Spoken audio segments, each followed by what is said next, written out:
కీర్తనలు 47వ అధ్యాయం. సర్వజనులారా చప్పట్లు కొట్టుడి, జయధ్వనులతో దేవుని గూర్చి ఆర్భాటము చేయుడి. యెహోవా మహోన్నతుడు, భయంకరుడు. ఆయన సర్వభూమికి మహారాజయ్యున్నాడు. ఆయన జనములను మనకు లోపరుచును, మన పాదముల క్రింద ప్రజలను అణగదొరుకును. తాను ప్రేమించిన యాకోబునకు మహా అతిశయాస్పదముగా మన స్వాస్థ్యమును ఆయన మన కొరకు ఏర్పాటు చేసినాడు. దేవుడు ఆర్భాటముతో ఆరోహణమాయను, బూర ధ్వనితో యెహోవా ఆరోహణమాయను. దేవుని కీర్తించుడి, కీర్తించుడి, మన రాజును కీర్తించుడి, కీర్తించుడి. దేవుడు సర్వభూమికి రాజయ్యున్నాడు. రమ్యముగా కీర్తనలు పాడుడి, దేవుడు అన్యజనులకు రాజయ్యున్నాడు. దేవుడు తన పరిశుద్ధ సింహాసనము మీద ఆసీనుడయ్యున్నాడు. జనముల ప్రధానులు అబ్రహాము యొక్క దేవునికి జనులై కూడుకొని ఉన్నారు. భూనివాసులు ధరించుకున్న కేడెములు దేవునివి, ఆయన మహోన్నతుడాయన. ఈ కీర్తన కోరాహు కుమారులు చేసినది అని కూడా మనం పైన హెడ్డింగ్లో చూస్తాం. తర్వాత దీని యొక్క నేపథ్యాన్ని కనుక మనం చూసినట్లయితే రెండు చోట్ల అని మనం అనుకోవచ్చు. ఒకటి, మొదటి దినవృత్తాంతంలో 16వ అధ్యాయంలో దావీదు దేవుని యొక్క మందసాన్ని తీసుకుని వచ్చి దావీదుపురం అనేటువంటి సియోను పర్వతం మీద ప్రతిష్ఠించినప్పుడు అతడు పాడినటువంటి పాటలు. లేక రెండవ నేపథ్యంలో 2వ దినవృత్తాంతాలు 20వ అధ్యాయంలో రాజైన యెహోషాపాతు అమ్మోనీయులు, మోయాబీలు, ఏదోమీల మీద యుద్ధం చేసి గెలిచినప్పుడు యుద్ధానికి వెళ్ళబోయే ముందు వాళ్ళు స్తుతించి వాళ్ళ యొక్క విశ్వాసం చొప్పున పాడినటువంటి పాట చూడండి. 2వ దినవృత్తాంతాలు 20వ అధ్యాయం 19వ వచనం నుంచి 22వ వచనం వరకు. కహతీల సంతతి వారగు కోరాహీల సంతతి వారునగు లేవీయులు నిలవబడి గొప్ప శబ్దముతో ఇశ్రాయేలీయుల దేవుడైన యెహోవాను స్తుతించిరి. సో ఈ కీర్తన రాసినటువంటి వాళ్ళు కోరాహు కుమారులు. ఇక్కడ మనం 2వ దినవృత్తాంతాలు 20వ అధ్యాయం 19వ వచనంలో అదే గమనిస్తాం. 20వ వచనం. అంతటా వారు ఉదయమున లేచి తెకోవా అరణ్యమునకు పోయిరి. వారు పోవుచుండగా యెహోషాపాతు నిలబడి, యూదావారులారా, యెరూషలేము కాపురస్తులారా, నా మాట వినుడి. మీ దేవుడైన యెహోవాను నమ్ముకొనుడి, అప్పుడు మీరు స్థిరపరచబడుదురు. ఆయన ప్రవక్తలను నమ్ముకొనుడి, అప్పుడు మీరు కృతార్థులగుదురని చెప్పెను. మరియు అతడు జనులను హెచ్చరిక చేసిన తరువాత యెహోవాను స్తుతించుటకు గాయకులను ఏర్పరిచి, వారు పరిశుద్ధాలంకారములు ధరించి సైన్యము ముందర నడుచుచు యెహోవా కృప నిరంతరమును, ఆయనను స్తుతించుడి అని స్తోత్రం చేయుటకు వారిని నియమించును. వారు పాడుటకును స్తుతించుటకును మొదలుపెట్టగా యెహోవా యూదావారి మీదకు వచ్చిన అమ్మోనీయుల మీదను, మోయాబీయుల మీదను, శేయీరు మన్యవాసుల మీదను మాటుగాండను పెట్టిన కనుక వారు హతులైరి. కనుక దేవుడు ఏ విధంగా వారికి విజయాన్ని అనుగ్రహించున్నాడో దానికి సందర్భంగా కోరాహీల సంతతి వారగు కహతీల సంతతి వారగు కోరాహీలు నిలవబడి గొప్ప శబ్దంతో ఇశ్రాయేలు దేవుడైన యెహోవాను స్తుతించినటువంటి సందర్భంలో రాసిందిగా కూడా మనం గమనించవచ్చు. ఇక్కడ మనం తర్వాత ఇశ్రాయేలు రాజులు ఎవరైనా వారి శత్రువుల మీద జయం పొందినప్పుడు దేవుడు వారికి ఏ సందర్భాల్లో విజయాన్ని అనుగ్రహించున్నారో ఆ సందర్భాలకు ఆసరాగా తీసుకొని వారు రాబోయేటువంటి దినాల్లో అబ్రహాము వంశము, దావీదు వంశం సంతతి వాడైనటువంటి మన ప్రభు అయిన యేసుక్రీస్తు ఏ విధంగా భూలోకంలో ఉన్నటువంటి జనులను, రాజ్యములను ఓడించి అందరి మీద రాజ్యం చేయబోతున్నాడు అనేటువంటి దానికి గుర్తుగా కూడా వారు ప్రవచించారు. వారు దావీదు సియోను పర్వతం మీదకి దేవుని యొక్క మందసాన్ని తీసుకొచ్చి ప్రతిష్ఠించుట అనేటువంటిది దేవుడు వారి మధ్యలో రాజ్యం చేయుట, లేక యూదా వారి ద్వారా దేవుడు వారి మీద అధికారి అయి ఉండి వారికి ప్రపంచంలో ఉన్నటువంటి దేశాలన్నిటినీ స్వాధీనపరుచుకున్నట్టు అనేటువంటి దానిని వారు ప్రవచన రూపంగా ముందుగానే గమనించి పాడినటువంటి కీర్తనగా కూడా మనం దీన్ని చూడవచ్చు.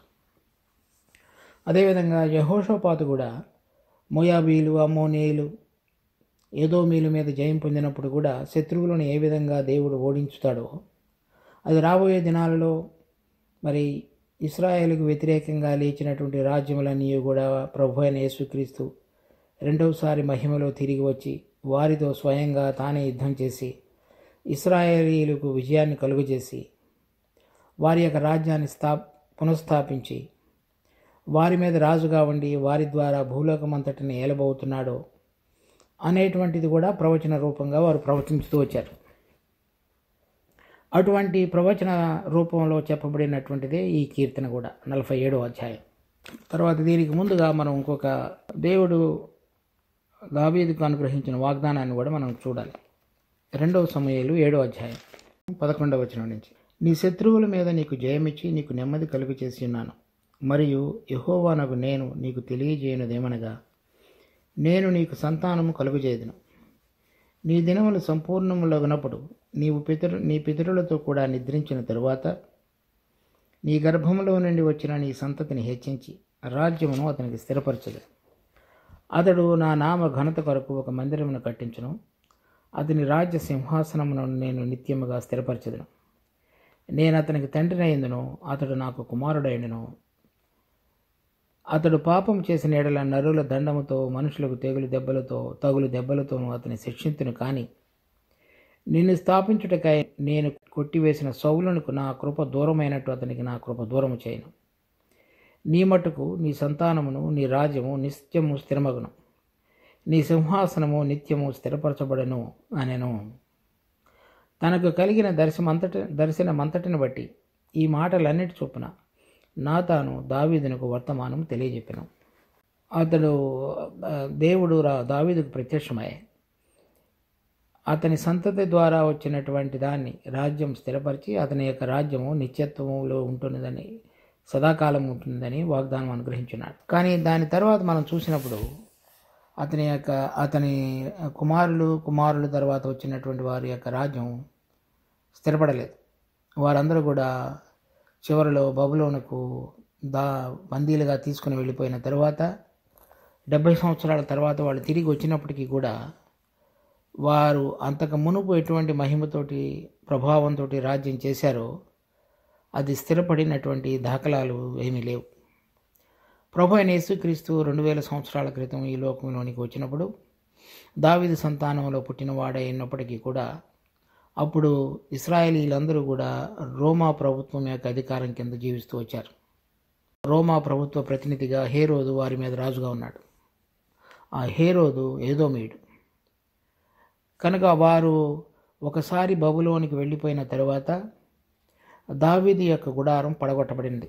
చూడండి, అపోస్తుల కార్యములు 15వ అధ్యాయం 15వ వచనం నుంచి, ఇందుకు ప్రవక్తల వాక్యములు సరిపడి ఉన్నవి. ఎట్లనగా, ఆ తరువాత నేను తిరిగి వచ్చేదను, మనుష్యులలో కడమవారును నా నామము ఎవరికి పెట్టబడినో ఆ సమస్తమైన అన్యజనులను ప్రభువును వెతుకున్నట్టు పడిపోయిన దావీదు గుడారమును తిరిగి కట్టెదను. దాని పాడైన నాటికి వాటిని తిరిగి కట్టి దానిని నిలవబెట్టేదనని అనాది కాలం నుండి ఈ సంగతులను తెలియపరిచిన ప్రభు సెలవిస్తున్నాడు. ఆ బబులోను రాజ్యంలోనికి దాసులుగా వెళ్ళిపోయిన తరువాత దేవుడు ప్రత్యక్షంగా వారి ద్వారా ఏలటం అనేటువంటిది ఆగిపోయింది. మరలా వారు తిరిగి వచ్చి వారు మందిరాన్ని కట్టినప్పటికీ కూడా గతంలో ఉన్నటువంటి ప్రభావంతో వారు రాజ్యం చేసినటువంటి విధంగా లేదు. అయితే అలా పడిపోయినటువంటి ఆ దావీదు యొక్క గుడారాన్ని, అంటే ఆ సింహాసనాన్ని, ఏదైతే 2వ సమూయేలు 7వ అధ్యాయంలో దేవుని యొక్క వాగ్దానం అతని యొక్క సింహాసనం నిరంతరం నిలుచునని చెప్పాడో అది పడిపోయి ఉండగా తిరిగి మరలా ప్రభు రెండవసారి వచ్చినప్పుడు ఆయన గుడారమును నేను నిలవబెట్టి తిరిగి కట్టెదను అని చెప్పినటువంటి ప్రవచించబడిన వాక్యం రెండవసారి మన ప్రభు అయిన యేసుక్రీస్తు తిరిగి వచ్చినప్పుడు నెరవేర్చబడుతుంది.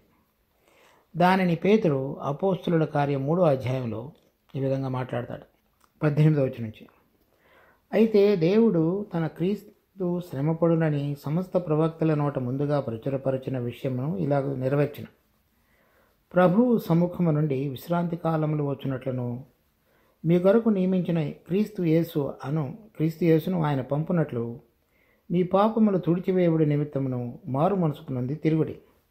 అన్నిటికీ కుదురుబాటు కాలంలో వచ్చునని దేవుడు ఆది నుండి తన పరిశుద్ధ ప్రవక్తల నోట పలికించెను. అంతవరకు యేసు పరలోక నివాసి అయ్యుండుట ఆవశ్యకము.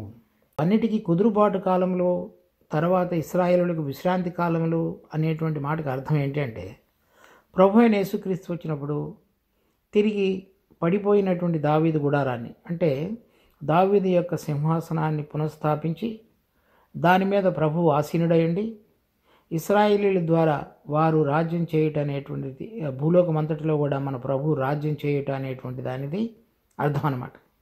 ఏదైతే 2 సమూయేలు 7వ అధ్యాయంలో ప్రభు వారికి వాగ్దానం అనుగ్రహించున్నాడో దావీదుకు, అది చివరికి ఆ గుడారం పడిపోయి ఉండగా మరలా తిరిగి కట్టి ఆ రాజ్యాన్ని పునఃస్థాపించి వారి మీద రాజుగా ఆయన ఉండి వారందరినీ కూడా మరలా ఏలేటువంటి వాడిగా ఉన్నాడు. ఆ సందర్భంలో స్వయంగా మన ప్రభు అయిన యేసుక్రీస్తే వారి పక్షంగా యుద్ధం చేసి అన్యజనులందరినీ కూడా ఓడించి వారందరినీ కూడా తనకు లోపరుచుకొని ఇశ్రాయేలీలందరూ కూడా భూమి మీద రాజ్యం చేయబోయేటువంటి వారుగా చేయబడతారు.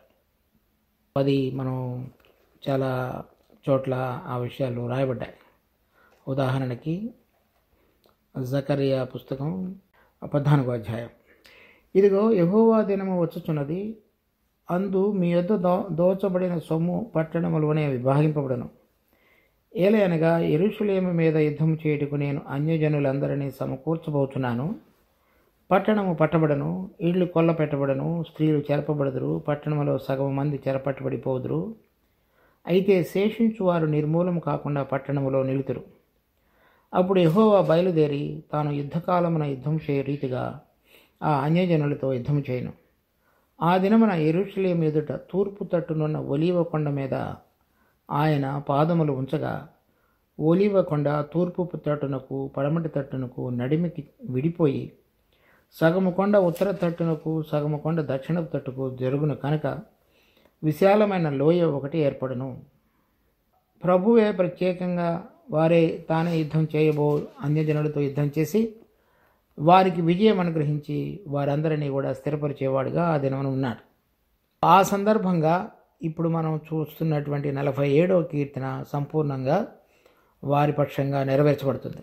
ఇప్పుడు చూద్దామండి. కీర్తన 47వ అధ్యాయం. జయధ్వనులతో చప్పట్లు కొట్టుడి, జయధ్వనులతో దేవుని గూర్చి ఆర్భాటం చేయుడి. యెహోవా మహోన్నతుడు, భయంకరుడు, ఆయన సర్వభూమికి రాజయ్యన్నాడు, సర్వభూమికి మహారాజయ్యన్నాడు. ఆయన జనములను మనకు లోపరుచును, ఆయన మన పాదముల క్రింద ప్రజలను అణగదొరుకును. తాను ప్రేమించిన యాకోబునకు మహా అతిశయాస్పదముగా మన స్వాస్థ్యమును ఆయన మన కొరకు ఏర్పాటు చేస్తున్నాడు. దేవుడు వాళ్ళకి అబ్రహాముకు మొదట వాగ్దానం అనుగ్రహించి వాళ్ళు ఏ ఏ ప్రాంతంలో దేవుడు వారికి స్వాస్థ్యంగా భూమిని ఇవ్వబోతున్నాడు అనేటువంటిది ఆది కాండంలోను తర్వాత నిర్గమకాండంలోనూ మనం చూస్తాం. కానీ వారు పూర్తిగా వారి యొక్క స్వాస్థ్యాన్ని అన్యజనుల చేతిలో నుంచి తీసుకొని వారు దాని మీద ఏలినట్లుగా అంత పూర్తిగా అన్యజనులను వెళ్ళగొట్టినట్టుగా లేదు. ఎక్కడో ఒక చోట కొంతమంది మిగిలిపోయినారు. తర్వాత పూర్తిగా ఆ దేశాన్ని కూడా వారు స్వతంత్రించుకోలేకపోయారు. కానీ ప్రభు అయిన యేసుక్రీస్తు వచ్చినప్పుడు ఏదైతే దేవుడు అబ్రహాముకు తర్వాత నిర్గమకాండంలో మోషేతో కూడా మాట్లాడినప్పుడు చెప్తూ వచ్చాడో ఆ స్వాస్థ్యం అంతటిని కూడా వారు ఆక్రమించుకునేవారుగా చేయబడతారు. తర్వాత 5వ వచనంలో దేవుడు ఆర్భాటంతో ఆరోహణమాయను, బోరధ్వనితో యెహోవా ఆరోహణమాయను. అంటే ఇది ఏ విధంగా పాత నిబంధనలో ప్రభు ఆ దేవుని దూత ద్వారా వారు విజయం పొంది సమస్తం మీద అందరికంటే ఆరోహణుడైన వాడుగా ఉన్నాడనేటువంటి విషయాన్ని వారు గుర్తించి ప్రవచన రూపంగా దీన్ని పాడారు.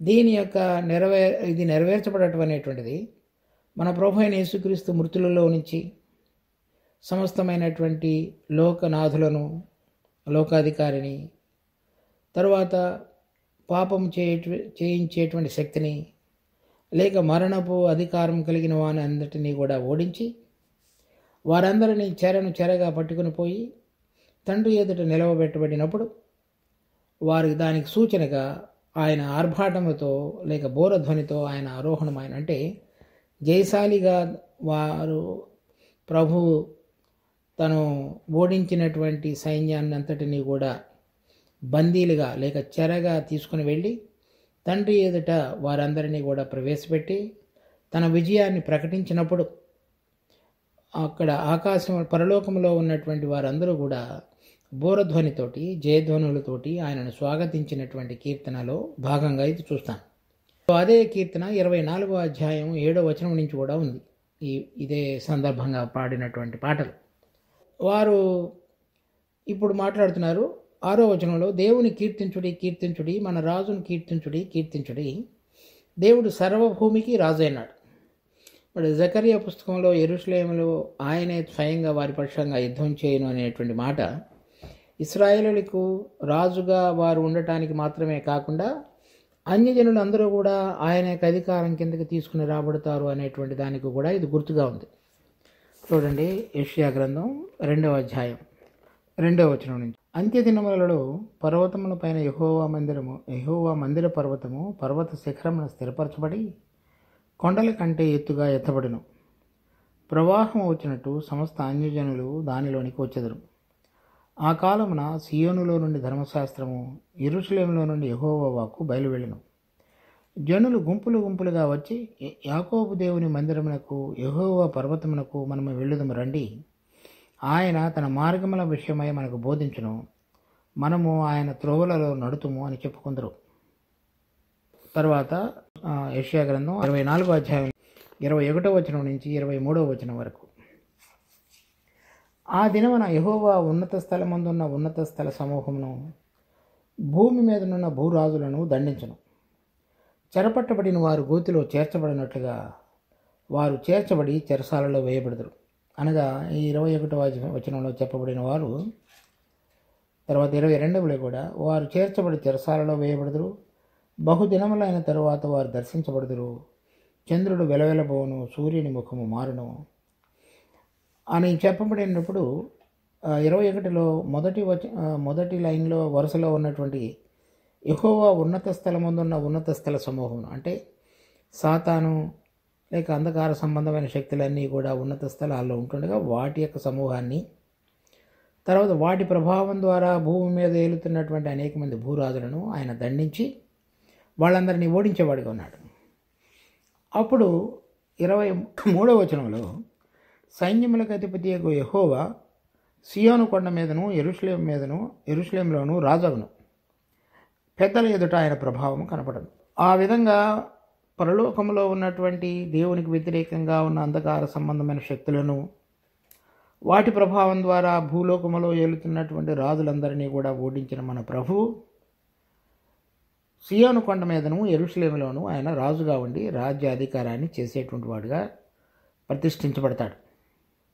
మనం చదివినటువంటి కీర్తనలో 47వ కీర్తనలో 6వ వచనంలో 7వ వచనంలో, దేవుని కీర్తించుడి కీర్తించుడి, మన రాజును కీర్తించుడి, దేవుడు సర్వభూమికి రాజు అయినాడు, రమ్యముగా కీర్తనలు పాడుడి, దేవుడు అన్యజనులకు రాజు అయినాడు, దేవుడు తన పరిశుద్ధ సింహాసనం మీద ఆసీనుడైనాడు. తర్వాత 9వ వచనంలో, జనముల ప్రధానులు అబ్రహాము యొక్క దేవునికి జనులై కూడుకుని ఉన్నారు, భూనివాసులు ధరించుకున్న కేడెములు దేవునివి, ఆయన మహోన్నతుడు ఆయన. ఇక్కడ రాజులు కేడెములు అనే మాటకి ఒకటే అర్థం. ఇక్కడ మనం చదివినటువంటి యెషయా గ్రంథం 24వ అధ్యాయంలో ఆయన భూరాజులందరినీ కూడా పడద్రోసి వారందరూ కూడా మన ప్రభు అయిన యేసుక్రీస్తుని సేవించగలిగేటట్లుగా వారందరూ కూడా ప్రభు దగ్గరికి రాగలుగుతారు. తర్వాత చూడండి 27వ అధ్యాయం యెషయా గ్రంథం 12వ వచనం 13వ వచనం, ఆ దినమున యూఫ్రటీస్ నదీ ప్రవాహము మొదలుకొని ఐగుప్తు నది వరకు యెహోవా తన ధాన్యమును త్రొక్కును, ఇశ్రాయేలు వారులారా మీరు ఒకరినొకరు కలుసుకొని కూర్చబడదురు. అంటే చెదిరిపోయినటువంటి ఇశ్రాయేలీలు ఇప్పుడు 1947వ సంవత్సరంలో ఇశ్రాయేలు దేశంగా ప్రకటించబడినప్పుడు ఆ ప్రాంతంలో ఉన్నటువంటి ఇశ్రాయేలీల సంఖ్య కేవలము కొన్ని వేలు మాత్రమే. ఇప్పుడు రష్యాలోను, తర్వాత తూర్పు ఐరోపా ఖండంలో ఉన్నటువంటి అనేక మంది, తర్వాత వేరు వేరు దేశాల్లో చెదరి ఉన్నటువంటి అనేక మంది ఇశ్రాయేలీలందరూ కూడా అక్కడికి చేరారు. ఇప్పుడు అది కొన్ని లక్షలలోనికి చేరి ఉన్నది వారి యొక్క జనాభా. ప్రభు అయిన యేసుక్రీస్తు యొక్క రాకడకు మునుపు జరగబోయేటువంటి ఒక అనేక విషయాలలో అదొక విషయం. ఆ విధంగా ఏం చెప్తున్నాడంటే, యెరూషలేములో ఉన్న పరిశుద్ధ పర్వతం మీద యెహోవాకు నమస్కారం చేయదు. వాళ్ళ ఒకరినొకరు కలుసుకుని కూర్చబడిన తర్వాత అషూరు దేశంలో, ఐగుప్తు దేశంలో నుండి అనేక మంది వస్తారు. అంటే అక్కడ ఉన్నటువంటి యూదులు కానీ, ఇక వేరే అయినటువంటి అన్యజనులు కూడా. దాని తర్వాత యెషయా గ్రంథం 60వ అధ్యాయం 1 నుంచి 3వ వచనం వరకు. నీకు వెలుగు వచ్చి ఉన్నది, లెమ్ము తేజరిల్లుము, యెహోవా మహిమ నీ మీద ఉదయించును. చూడుము, భూమిని చీకటి కమ్ముచున్నది, కటిక చీకటి జనములను కమ్ముచున్నది. యెహోవా నీ మీద ఉదయించుచున్నాడు, ఆయన మహిమ నీ మీద కనబడుచున్నది. జనములు నీ వెలుగునకు వచ్చెదరు, రాజులు నీ ఉదయకాంతికి వచ్చెదరు. కన్నులెత్తి చుట్టూ చూడుము, వీరందరూ కూడుకుని నీ యొద్దకు వచ్చుచున్నారు. ఆ విధంగా వీళ్ళందరూ కూడా, అంటే జనములు, అన్యజనులందరూ కూడా ప్రభువుకు సమీపంగా తీసుకుని రాబడి ఆయనకు లోబడగలిగి ఆయనను ఆరాధించేవారుగా చేయబడతారు. ఇక్కడ అదే అధ్యాయంలో 11వ వచనం, నీ యొద్దకు, అంటే ఇశ్రాయేలు యొక్క రాజ్యం వద్దకు జనముల భాగ్యము తేబడినట్లు, వారి రాజులు జయోత్సవముతో రప్పింపబడినట్లు, నీ ద్వారంలో రాత్రింబగళ్ళు వేయబడక నిత్యము తెరవబడి ఉండడం. అంటే అన్యజనుల రాజులందరూ కూడా. తర్వాత 12వ వచనం, నిన్ను సేవింపనొల్లని జనమైనను రాజ్యమైనను నిలవదు.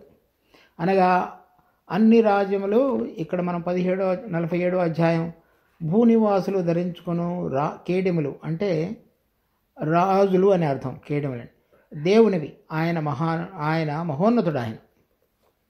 ఈ విధంగా ఇప్పుడు మనం చదివినటువంటి యెషయా గ్రంథం 24వ అధ్యాయం, 2వ అధ్యాయం, 27వ అధ్యాయం, తర్వాత 60వ అధ్యాయంలో అన్యజనులందరూ కూడా ఏ విధంగా దేవునికి వచ్చి ఆయనకు లోబడి వారి మీద ఇశ్రాయేలీయులు ప్రభుత్వాన్ని చేస్తారు అనేటువంటిది 2వ సమూయేలు 7వ అధ్యాయంలో దేవుడు దావీదుకి ఇవ్వబడినటువంటి వాగ్దానం ప్రకారంగా జరగబోయేటువంటి అంశం.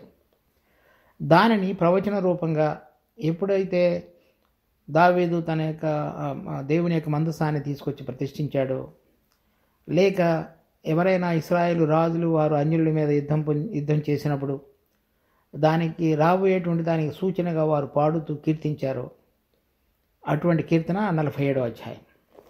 కానీ ఇప్పుడు మనం ఇంతవరకు చూసినటువంటిది అంతయు కూడా దేవుడు అబ్రహామును ఏర్పరచుకొని దావీదు ద్వారా వారికి వాగ్దానం అనుగ్రహించి ఆయన ద్వారా సింహాసనాన్ని వారి మధ్యలో స్థిరపరిచినటువంటి సందర్భంగా చూస్తూ వచ్చాం. కానీ అది విశ్వాసమైనటువంటి మనకు కూడా వర్తించేదిగా ఉన్నది ఆత్మ సంబంధంగా. దేవుడు ఇప్పుడు ప్రభు అయిన యేసుక్రీస్తు రెండవసారి వచ్చిన సందర్భంగా జరిగించబోయేటువంటి కీర్తనగా మనం దీన్ని చూచుండగా, రెండవసారి ప్రభు అయిన యేసుక్రీస్తు వచ్చినప్పుడు ఆయన భూమి మీద రాజ్యం చేసేటువంటి వాడుగా ఉన్నాడని, అన్యజనులకు కూడా రాజుగా ఉన్నాడని, అందరూ ఆయనను ఆరాధించి ఆయనకు లోబడి ఆయనను సేవించేవారుగా చేయబడతారనేటువంటిది సారాంశంగా మనం చూచాం. కానీ ఆయన భూమి మీద రాజ్యం చేసినప్పుడు చూడండి, కీర్తన 2వ అధ్యాయం 8-9 వచనాలు. నన్ను అడుగుము, జనములను నీకు స్వాస్థ్యముగాను భూమిని దిగంతముల వరకు సొత్తుగాను ఇచ్చెదను. ఇనుపదండముతో నీవు వారిని నలుగగొట్టెదవు, కొండను పగలగొట్టినట్టు వారిని ముక్క చెక్కలుగా చేయదు. దేవుడు తన కుమారుడైనటువంటి యేసుక్రీస్తుకు ఇవ్వబడినటువంటి వాగ్దానం ఇది. అన్యజనులందరినీ కూడా ఆయన సొత్తుగా చేయబడి వారి మీద మన ప్రభు అయిన యేసుక్రీస్తు రెండవసారి మహిమలో తిరిగి వచ్చినప్పుడు సమస్తం మీద ఆయన అధికారిగా ఉండి వారందరినీ కూడా ఏలేటువంటి వాడిగా ఉన్నాడు. అదే వాగ్దానం మరలా ప్రకటన గ్రంథం 19వ అధ్యాయంలో కూడా చూస్తాం. ప్రకటన గ్రంథం 19వ అధ్యాయం 15వ వచనం, జనములను కొట్టుటకై ఆయన నోట నుండి వాడిగల ఖడ్గము బయలువెడలుచున్నది. ఆయన ఇనుపదండముతో వారి నేలును. ఆయనే సర్వాధికారియగు దేవుని తీక్షణమైన ఉగ్రతను మద్యపు తొట్టి తొక్కును. కనుక ఈ ఇనుపదండముతో ఏలుట అన్యజనులందరూ కూడా తండ్రి అయినటువంటి దేవుడు, కుమారుడు మన ప్రభు అయిన యేసుక్రీస్తుకు సొత్తుగా ఇవ్వబడి ఆయన వారందరి మీద రాజుగా ప్రభుత్వం చేయటం అనేటువంటిది 47వ కీర్తన యొక్క సారాంశం.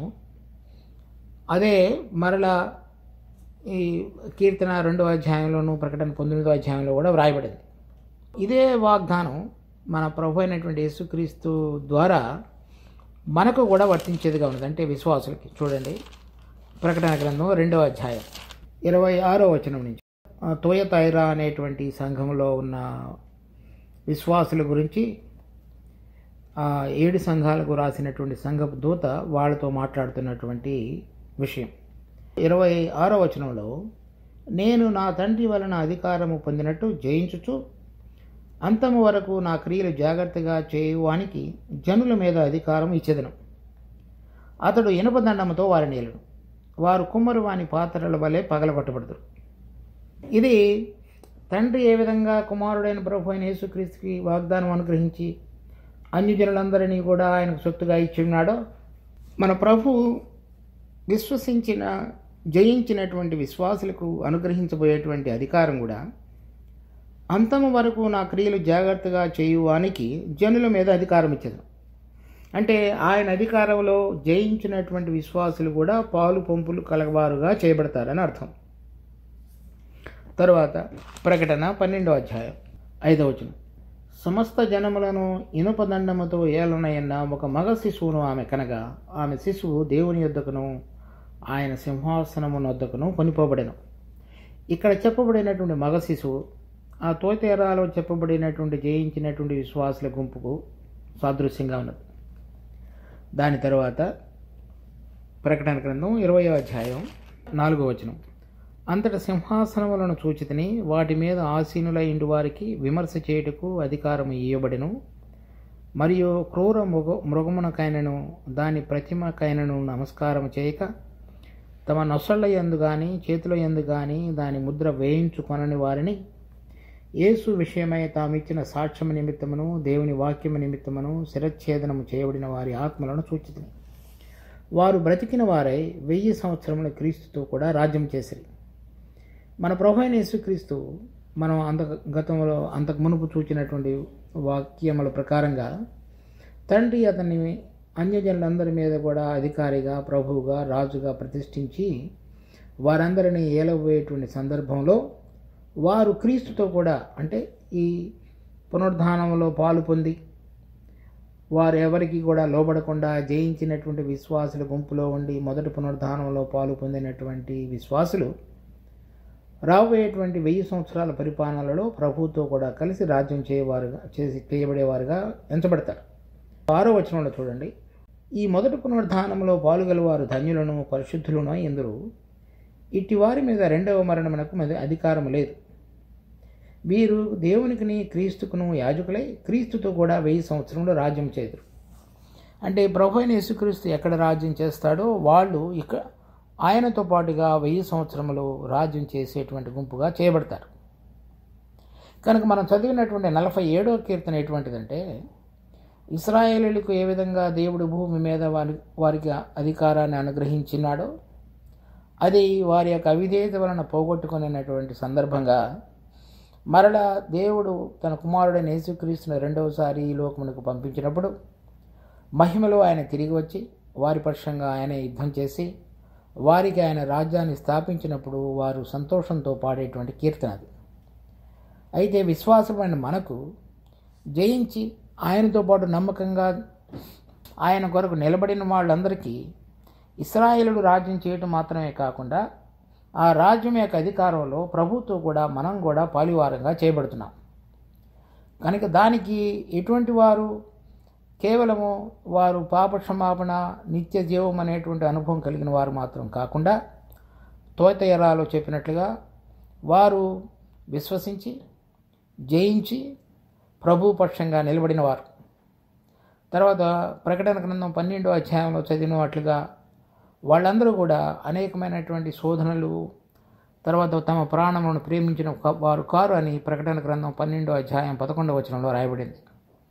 తర్వాత ఇక్కడ 20వ అధ్యాయంలో మనం చూసినట్లుగా వారు 4వ వచనంలో చూస్తే వారు క్రూర మృగమునకైనను దాని ప్రతిమకైనను నమస్కారం చేయక తమ నొసళ్ళు ఎందు కానీ చేతులు ఎందు కానీ దాని ముద్ర వేయించుకొనని వారు. అంటే భయంకరమైనటువంటి శ్రమకాలంలో కూడా ప్రభు పక్షంగా నిలబడి వాళ్ళు చనిపోవడానికి ఇష్టపడిన వారు, తమ ప్రాణమును ప్రేమించిన వారుగా కాకుండా జీవించిన వారు. సో ఆత్మ సంబంధంగా ప్రభువుతో చక్కగా జతపరచబడి మన ప్రభువుతో కలుసుకొని వారు ఏకాత్మ యందురని చెప్పబడినట్టుగా వారు దేవుని యొక్క ఆత్మ ద్వారా అన్ని పరిస్థితుల్లో కూడా ఆయన జీవం ద్వారా జీవించిన వారే ప్రభువు కొరకు సాక్ష్యం కొరకు దేవుని యొక్క సాక్ష్యం కొరకు నిలబడినటువంటి వారి జీవితాలు ప్రభువు రాబోయేటువంటి దినాల్లో ఘనపరిచి కేవలం ఇశ్రాయేలు భూమి మీద రాజించేయటం మాత్రమే కాకుండా అటువంటి జయించినటువంటి విశ్వాసులు ప్రభువుతో కూడా ఇప్పుడు ఉన్నటువంటి వారు అప్పుడు కూడా ఉండి ప్రభువుతో కూడా కలిసి 1000 సంవత్సరములు రాజ్య పరిపాలన చేయవారుగా చేయబడతారు. కనుక అటువంటి విధంగా జయించుతున్నటువంటి విశ్వాసులందరూ కూడా మరి ప్రభు యొక్క జీవం ద్వారా ఎవరైతే జీవిస్తున్నారో తర్వాత ఆయన గురించినటువంటి ఆనందంతో సంతోషంతో ప్రభు యొక్క బలాన్ని శక్తిని వారి జీవితాల్లో అన్వయించుకుంటూ రాబోతున్నటువంటి మహిమ కొరకు ఎదురు చూస్తున్నారు. వారందరూ కూడా ఈ కీర్తనలో మనం చూసినట్లుగా మనం కీర్తన 47వ అధ్యాయం 1వ వచనం, సర్వజనులారా చప్పట్లు కొట్టుడి, జయధ్వనులతో దేవుని గురించి ఆర్భాటం చేయడి. 6వ వచనంలో దేవుని కీర్తించుడి, మన రాజును కీర్తించుడి. తర్వాత దేవుడు సర్వభూమికి రాజు అన్నాడు, రమ్యముగా కీర్తనలు పాడుడి. కనుక ఇప్పుడు మనం అటువంటి అనుభవంతో కనుక జీవిస్తున్నట్లయితే మనం కూడా కీర్తనలు పాడేటువంటి వారంగా ఉండి ప్రభు రాబోతున్నటువంటి మహిమలో పాలువారంగా చేయబడ్డటైనటువంటి అనుభవాన్ని కలిగి చక్కగా మనం ఆయన కొరకు సాక్ష్యంగా జయించినటువంటి విశ్వాసుల యొక్క గుంపులోనికి చేర్చబడాలి. దానికి తగిన విధంగా జీవించగలగటానికి దేవుడు మనందరికీ కృప చూపించునుగాక. ప్రార్థించుకుందాం. మా జీవం కలిగిన తండ్రి, మీ కృపలో మాకు అనుగ్రహించిన ఈ వాక్య భాగాన్ని బట్టి వందనాలు. దీన్ని మా కొరకు ఆశీర్వదించి ప్రభా దీని యొక్క సరైన అవగాహనలోనికి మా ప్రభు అయిన యేసుక్రీస్తు తిరిగి రాబోతుండగా దానికి సంబంధించి సరైనటువంటి జాగ్రత్తతో, పరిశుద్ధతతో, విశ్వాసంతో, ఆత్మలో జీవించగలిగేటువంటి గుంపులోనికి మమ్మల్ని ఉంచండి. మేము కనబడుతున్నటువంటి అనేక విషయాలు మా యొక్క బుద్ధి జ్ఞానముల ద్వారా నడిపించబడేటువంటి దాని నుంచి మేము తొలగి ఆత్మలో విశ్వాసం ద్వారా నిరీక్షణ వైపు ఎదురు చూస్తూ చక్కగా జీవించగలగటానికి మా విశ్వాస జీవితాన్ని జయించుట అనేటువంటి అనుభవంతో ముందుకు సాగించండి. అనేక దినాలు, అనేక సంవత్సరాలు రకరకాలుగా గడిచిపోతూ వస్తే కానీ మేము చూస్తున్నటువంటి అనేక సూచనలు మీరు అక్కడ బహు సమీపంలో ఉన్నదనేటువంటిది మా గమనానికి తీసుకొని రాబడుతుండగా మేము బహు జాగ్రత్తతో మిగిలినటువంటి జీవితాన్ని మీ కొరకు ఇష్టకరంగా జీవించగలిగటకు మాకు కృప చూపించి మాకు నేర్పించండి. మీ దయగలిగినటువంటి హస్తాలకు మమ్మల్ని మేము సమర్పించుకుంటూ ఈ వాక్య భాగమునంతటిని కూడా మా అందరికీ ఆశీర్వాద కారణంగా మార్చమని మా రక్షకుడు ప్రభు అయిన యేసు నామమున అడిగి వేడుకుంటున్నాం తండ్రి. ఆమేన్.